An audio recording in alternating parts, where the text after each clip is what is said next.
Are live. All right. Hello, Bridget. How are you again? Good, good. How are you, Jada? Doing well. Thank you. Um, so I'll let you have the floor for a minute to introduce yourself. Yeah, thank you. So, my name is Bridgette Ruiz, and I live in Southern California with my husband and two adult children and one in high school. Um, a big family and love every minute of that. And I'm kind of I don't know, I would say I definitely touch a lot of different areas of within the business world because I do have over 20 years in the space of what I would say is I the talent, right? Like I know human talent, and I've been in the business world. And for those who have ever experienced the impact to your jobs, right, job eliminations and things of that sorts, um, I've been on the side to have to deliver those messages, and I've also been on the other side of receiving it as well. So Oh, no. yeah, it's kind of an inevitable in today's world. Obviously, that was not norm, 30 years ago. Mhm. Those kinds of times have adjusted, but in the business world, I've become a Gallup certified strengths coach and support um, those that are in the workplace. But what I have found is this merge of my real estate investing journey along with the Gallup Strengths assessment. And so it's been really beneficial because it helps me understand not only myself, because this is a tool that helps any individual kind of understand how you show up. But if it doesn't get fostered, it's really hard to make sense of those results. And so, what I found was 11 years ago, I took the assessment, and that's what happened to me. It becomes a shelf help book, right? And you don't really get much out of it. You go, oh, okay, yeah, that does sound like me. And that's really helpful. That tool is great. And then you get busy. Yep.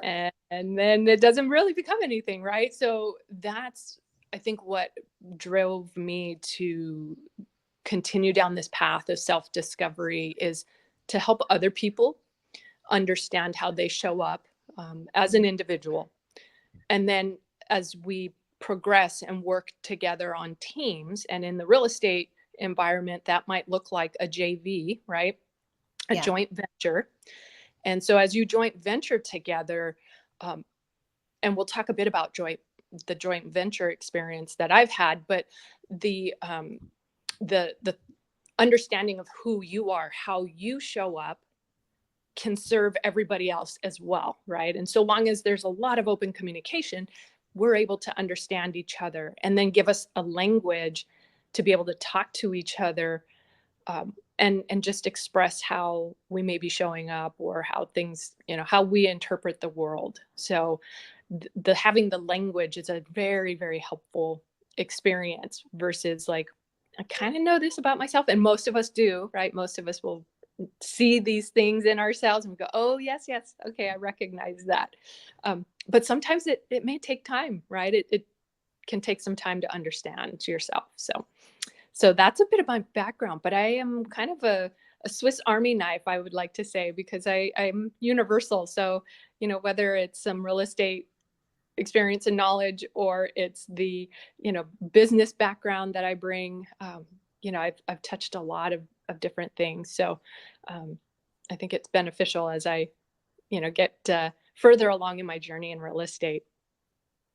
Yeah, it's interesting that you mentioned that. My dad, growing up, he um, was it? He likes to say the saying, "Jack of all trades, a master of none." But Hmm. oh, oh man, I always forget the second part. But it's pretty much saying it's better to be a master of some than a master of none, or it's better to be like, not master of some, um, dabbling pretty much. Yeah. But Well, and oh, go go ahead. ahead. No, no, no, go ahead. I was going to say that's interesting because I was used to that and being a jack of all trades, or at least in that field. And when I started in real estate, then people started saying, no, you want to focus and you want to be a master of one thing. So I Yes. don't. It's a constant struggle on what to do. Absolutely. And that's why I think I gravitate towards understanding ourselves with this tool, right? To understand what your strengths are, because when you know that, you can focus and you can understand how you show up, right? Mhm. And you know, when you do find that niche, and anybody listening, right, when you find that niche, you will know it because you will be energized by it. Yep. um, and the things that don't bring you energy, that's also telling you something, right? Mhm. And when you have those opportunities to recognize it, to say, okay, this particular, task or thing that I'm doing, I don't feel energized by it, that's also something to pay attention. So where energy goes, right, you got to pay Mhm. attention to that to help understand. So that's what I have found, in my experience. And then, of course, as being a coach, helping people understand how do they show up. And I fill my cup. I really do fill my cup when I get to do that, right? Because it's like I Mhm. get to see the beauty in people and how they show up, and then how do we actually use these talents, Mhm. and the strengths that we have fostered in our lives. So that's just the fun part for me. I just enjoy doing it. I feel like my life purpose is to help others, and this is definitely one of the ways that I do it. Um, and I feel like that's how I can give to the world, right? Always add Mhm. value. That's amazing, and that brings up a really good point, actually. I feel like I'm really glad that I get to do this podcast and have wonderful people like you on. I have had, a couple others that are very passionate about the strengths assessment, and it's great for me because every time I talk to you guys, I get reminded again about, okay, your strengths are important because of this reason, because of this reason. Like you said, once you get when you get energized by what you're doing, that's where you understand your strengths, and that's where you understand, oh, this is what I need to focus on. Okay, that makes sense. Everything I was doing, it was great because I was able to kind of be a jack of all trades and learn all of these things. And now, because I learned a little bit of everything, I'm able to pour it all into this one thing now. So I think that's great. And another question, or I guess a question that I had when it comes to strengths and everything, um, why is it? Well, I guess we kind of understand the importance of strengths so that you know what to focus on. But I guess, can you shore up? Like, is it smart to shore up your weaknesses, or is it best to just really focus on your strengths on projects? Great question. Yeah, knowing what we're not strong in, right? There is value to that, right? Because when we understand what we're not very strong, what's not our strength, we can go back to those items that are at the top, right? And say, okay, if I can't do this particular thing because it's kind of weak and I struggle in this area, and most of us might know, we may not know what that looks like, but knowing it and being aware is also powerful. But that where we put our focus is with what we know we naturally are good at, right? Or where we have those natural talents. And so focusing on those top ones, awareness for the bottom, focus and action with the top, right? So if you think of that, it helps along the journey, because when you're in those moments where you're thinking to yourself, and I'll give an example. um, Towards the bottom of my report is includer. And I feel like, wow, I don't know that that's true, because I definitely try my best, but it is a weakness. And I'll give an example. So and this is more of a social environment kind of an example. I was at a gathering, and we were all having conversation, but it was a lot of different conversations happening all at once. And I really do enjoy one-on-one relationships, right? And so I was in a conversation with somebody, and I realized in that moment, I looked to my right, and there's a person who is not involved in any conversation. There's a conversation to their left and a conversation to their right, which is me. And I then in that moment thought, I need to make sure I include this person into this conversation. Like, they're kind of standing there, just not between, like, included in any of the conversation. And how Yep. uncomfortable could that be for this person, right? So I made sure I looped that person into the conversation, but I would probably have never even noticed Right. because I can get really focused on a one-on-one conversation. So in that example, that was definitely one of those times where I saw something that sits at the bottom of my report, that, and it did it made sense, right? When I'm standing there going, wait a minute, this person's not being included. And then now I'm starting to be more aware. But Yeah. you don't put all your energy, right, into doing that, because I know I can still use that includer kind of in a different form, right, in one of my other strengths that sit up at the top, which again, it's more about awareness, right? Mhm. So That's really interesting. Thank you. yeah, and it takes time, it takes time as you start to explore and understand how we show up, right? For her Mhm. families, for the people we work with, for, those that we interact with. So I think it's a great tool. Yeah, and I appreciate how you're saying just to be aware. You want to be aware of all of the, I guess, strengths and traits that you have, whether how the intensity of them or not, because then you can be aware in certain situations like that where, oh, I know I have this weakness, I recognize it, but I also recognize where it can be handy right now. So I feel like that's very useful. Now when it comes to more of your strengths, and again, some of your weaknesses, let's say you're going into business or you're starting a business, would you recommend that somebody tries to, I don't know, I guess, think of everything and try to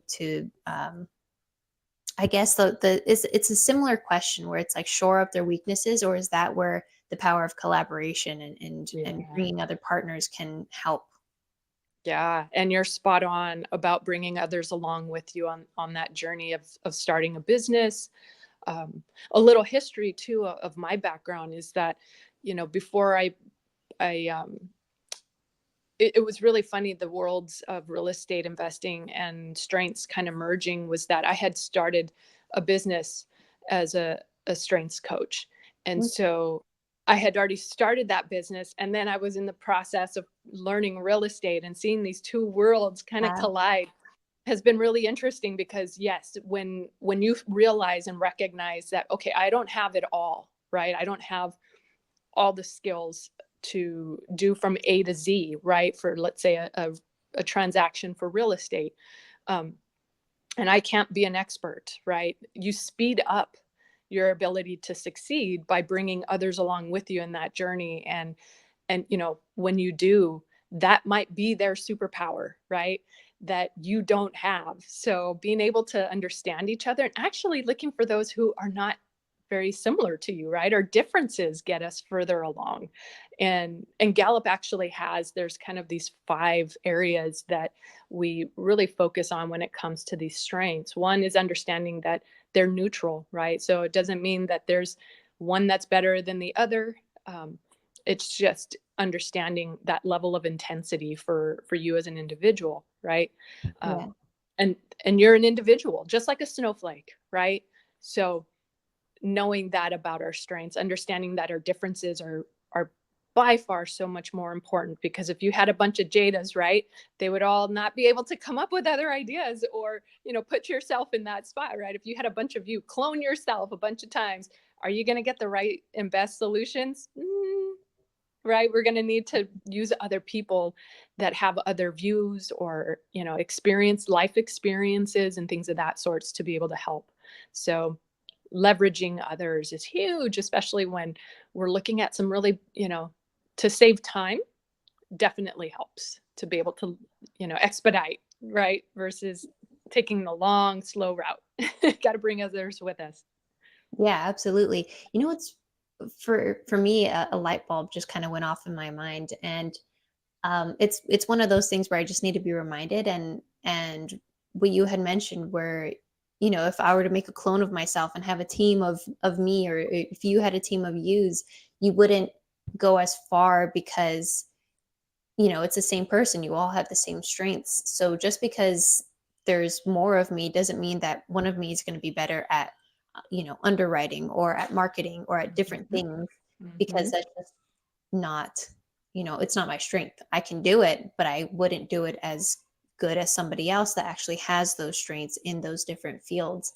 And what's interesting, I feel like that's really relieving. I didn't notice until now, really, until Mhm. right now, that that was some anxiety growing up. And I not really want to think of that, of having a lot of anxiety or anything like that. But um I realized that I think not understanding that other people are necessary and other people are useful when it comes to projects or anything really, I would think that I would have to do everything on my own. And then I would see other people that are good at, that have strengths that I don't have. And I would start comparing myself to them. And, people say that comparison is the thief of joy. And just thinking about it now, oh my goodness, of course I was comparing myself to people that had strengths that I don't have. So now I'm thinking, wow, that's amazing. Now I can really look at them, see the strengths that they have and appreciate it, and then go back to what strengths I have and see how I can complement them rather than to be them. Yes. Love it. Yes. And to your point, right? It's relieving. You actually kind of feel some relief thinking like, "Oh, you mean I don't have to be the closer? You mean I don't have to be the underwriter? I don't have to, like all the things." And you just like, "Oh, okay." Like that takes a little bit of edge off and know that I don't have to be all things and that somebody else will bring those talents and bring those things to the table. But and understanding each other, right? And knowing that we all bring something unique and leveraging that is a big part of success, right? Is understanding. I mean, think about some of the most successful people in the world, right? They're not doing it all, right? They can't do it all. If we think about sport, I kind of like examples of either sports because it's pretty relatable for everybody, or even high profile individuals who influence the world like Oprah, or you know what I mean? Like these are the types of people that when you think about like professional athletes, there's they make it look so easy, but they have honed that skill and whatever it is that they may play in a particular sport, but they've honed that skill that it makes it look easy, but it's not. And they're an expert in that. And, it's like we can't expect that of ourselves either, right? We can't expect that um, we could juggle too many things at once and be really good at any of it. To your point that you mentioned, from your father's wisdom, it's find what it is that brings you joy, energy, and focus on that. All other things will kind of, you'll rest a little knowing that you're going to go help others along with you, but you're going to have something special to bring. Great answer. Great answer. I appreciate your additions. So, like we were mentioning earlier, when it comes to partnerships or JVs, which are joint venture, again, partnerships, how can you go about utilizing people's strengths and understanding what they are into a partnership, and kind of making everybody work within a, synergize? Yeah, yeah. Well, one of the things I actually do, and this is again what I feel like my life purpose is when we pull together teams, and I've done this in person and I've done it virtual as well. But we look at everybody's strengths and we actually have a grid. And I don't go into a lot of detail. I say, okay, team, let's look at this. What is this telling us? Right. And first, of course, you have to understand yourself, right?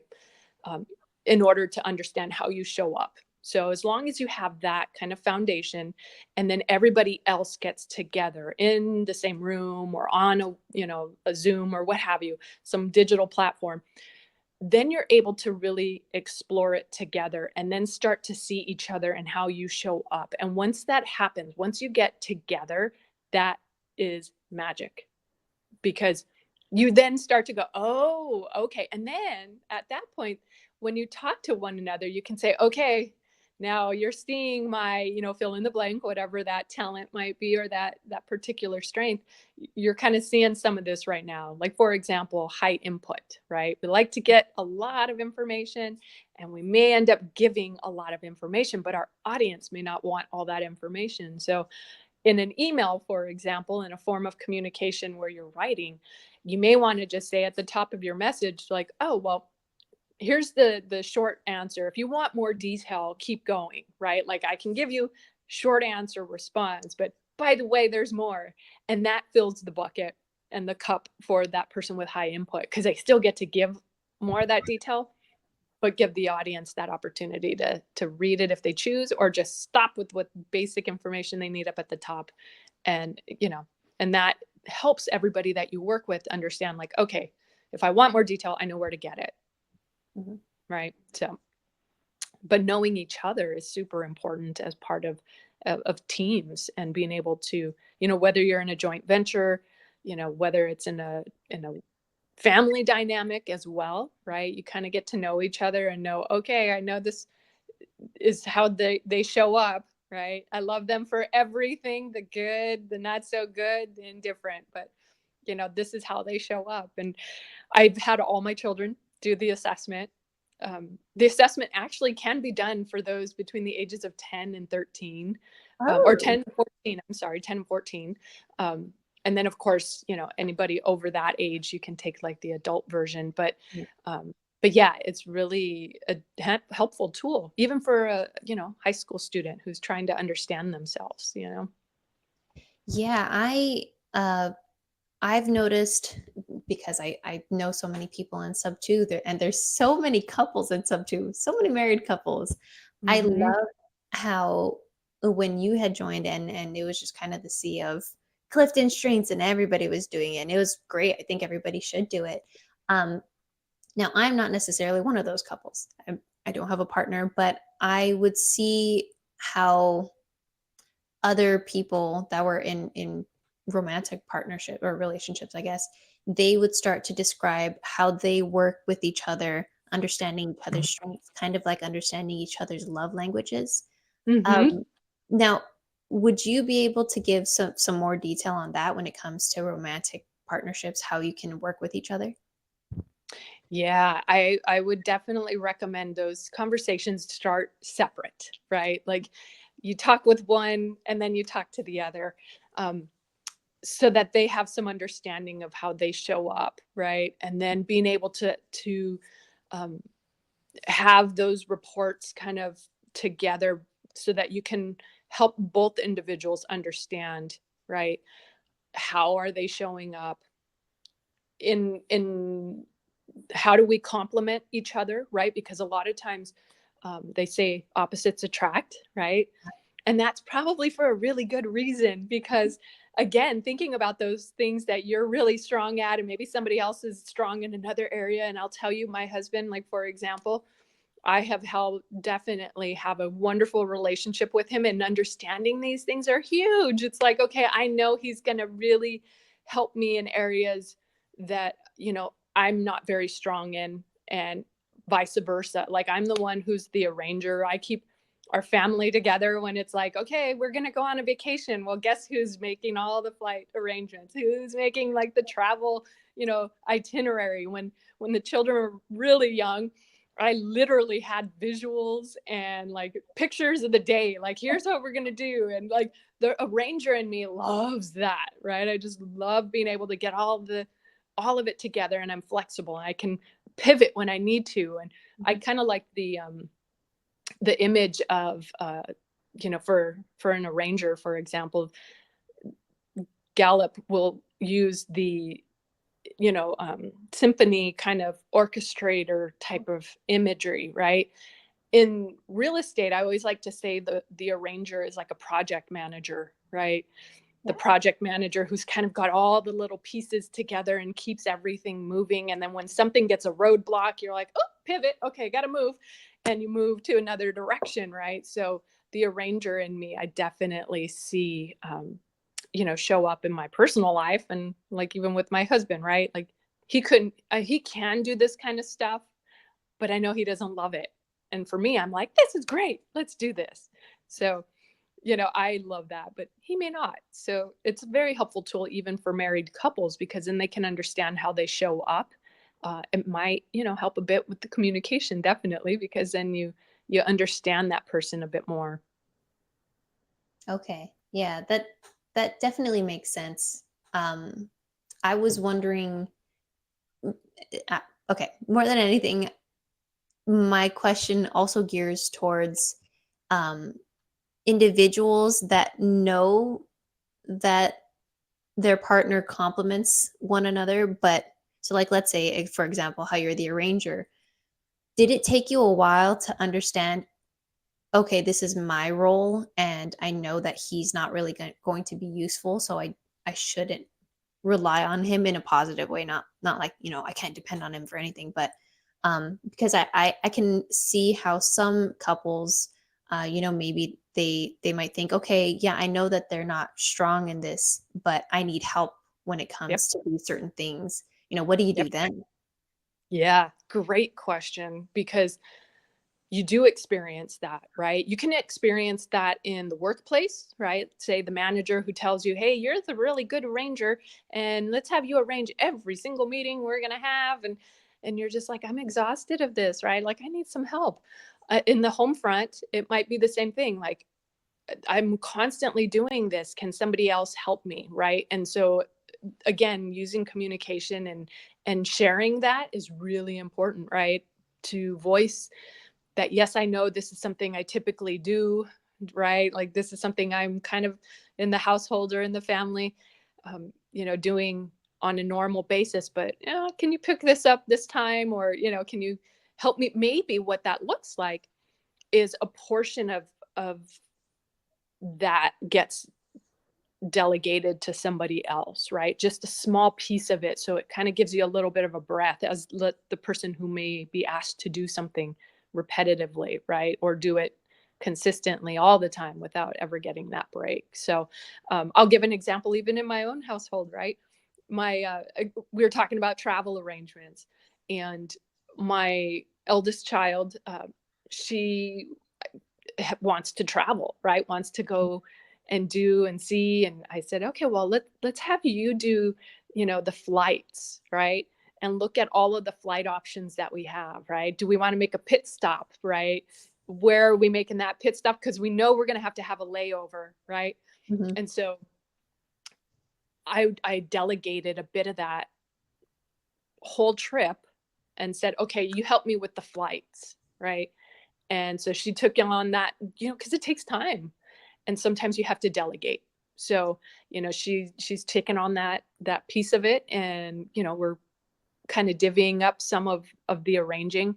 And not only that, it's such a wonderful opportunity to share for others, because they grow, right? If you hoard it and you do it all the time, no one else gets to grow, no one else gets to try new skills or use their skills. So I look at that as an opportunity to share, so that others are growing as well. Very nice. Okay, that is reassuring. um, Yeah. yeah, I know that people say communication is key, but I feel like it may be difficult when certain people, and I think this is a majority of people as well, they don't necessarily think about what they mean to say. I think they just think about how they feel, and then they almost word vomit.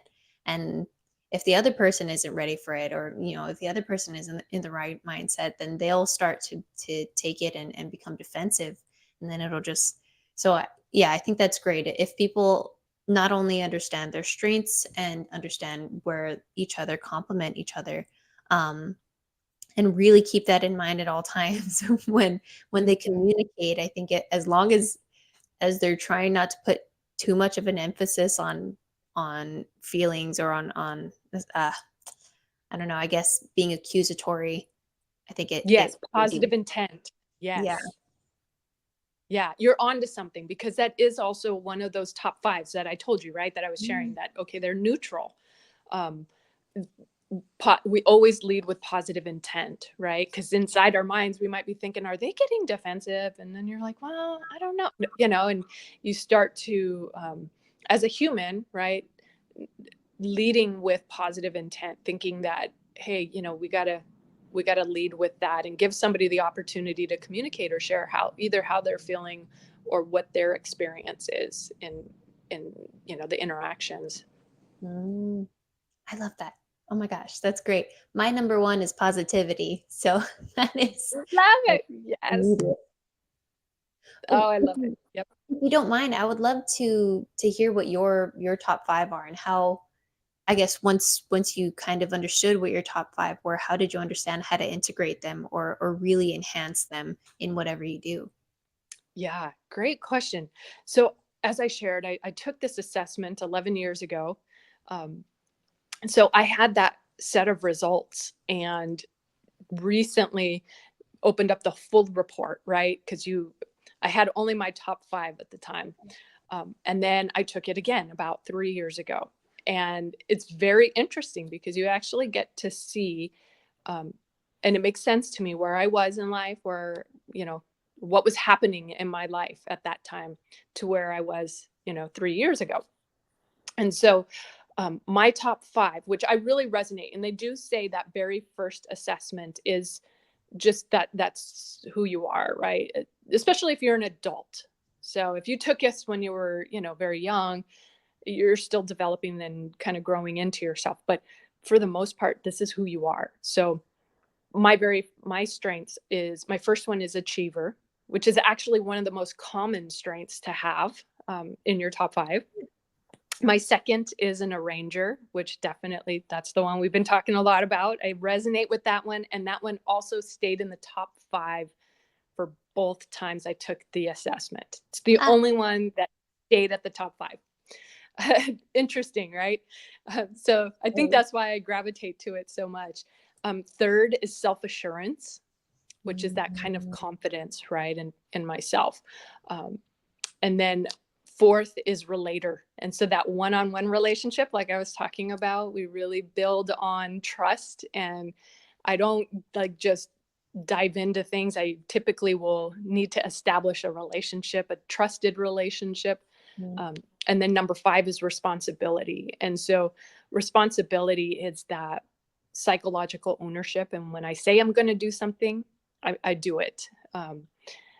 And so those things, but all of them have this blind spot.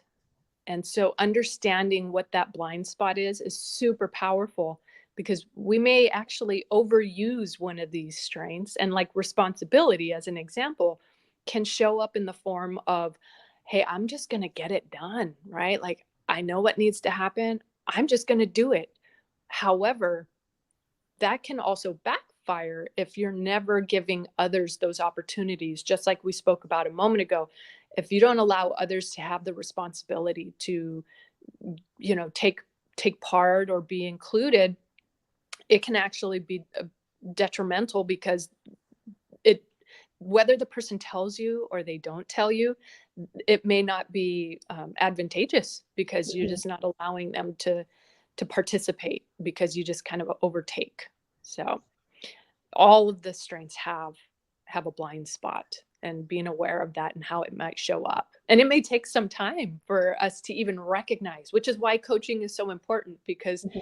sometimes when you're too close you don't recognize these things in yourself, and it's not because you're a bad person, or you just that can be so strong that Mhm. we don't even recognize. Yeah, coaching is definitely something that I've been looking into. Are you still a strengths coach now? I am. So I do have one-on-one coachings, and working on group coachings as well, right? To allow others to be together and experience it together. And then what I really love doing actually is the team coaching where Mm. everybody comes together, but before they come together, it's that one-on-one, right? Because one, it helps them understand, like, how do I show up? And I love that part because I get that one-on-one experience with somebody. Yeah. But then when we come together, that's magic. I mean, that's when to see other people, the beautiful experience I receive is that when I see other people who are working together go, oh my gosh, I now I we just, and I'll give an example. I had a client, and this was like pre-COVID, right? So they were, or I'm sorry, after COVID. So they hadn't come together in person in a long time because of COVID. Everybody, was not working together, and so this was the very first time they were coming together as a team since COVID. And there were two individuals who have high ideation, and ideation are those who like to just come up with the ideas, or they get really excited about, like, oh my gosh, this is what it could look like, right? But there's these two individuals in the room who were like, oh, we just did this at lunch. We were just talking about, wouldn't it be cool if, and then they were just sharing this whole experience about how they show up together. And they didn't recognize that until all of this conversation, right? As we had this conversation together as a team, they were just on fire and excited because they recognized that in themselves. And so that is the magic of having teams together do these conversations, and to have these conversations. It's super powerful. Man, that's amazing. And I know we're pretty much coming up on time, so I would love to, you know, shameless plug, where can people go if they want to learn more about you, if they want to learn more about what you do in real estate and then coaching as well? Yeah. Uh, so LinkedIn is kind of the social media that I've been on for the longest time. You can find me at Bridgette Ruiz. So it's just Bridgette Ruiz, on LinkedIn. And then I do have a YouTube channel, and have some, if you're curious, what does a coaching discussion look like, right? That you could just watch a quick session and see somebody else kind of go through that experience. Um, or just, explore and see other investors in, their strengths and how they show up. And then on Instagram, I'm Ruiz. So it's Ruiz_Bridgette, spelled Bridgette. Fantastic. And I actually didn't know that you had coaching calls on there, so I'm going to be watching one of those soon. That Yeah. sounds very fun. Yeah. No, I definitely think it's such a great, just, it's a good sneak peek. What would that be like, right? Mhm. What could a conversation look like? But the beauty is that it's based on you, and how you want to accomplish and be successful, right? Like, what are those things that you want to accomplish? What are your goals? Yeah, exactly. I feel like that'll kind of give you some sort of guidance if you want to be a little introspective, see how Mhm. you ask the questions or how you go about things, and then maybe you can try to do the same. And then people definitely need coaching, I think, just in general. So then you can reach out and kind of be prepped for it. Yeah. Yeah, definitely. Very nice. Well, thank you so much, Bridget. It was very lovely to meet you and to talk to you a little more. And I super appreciate you coming on. Thank you, Jada. This is great. Yay! Well, I hope you have a wonderful, wonderful day, and we will talk soon. You as well. Thank you. Bye now. Bye.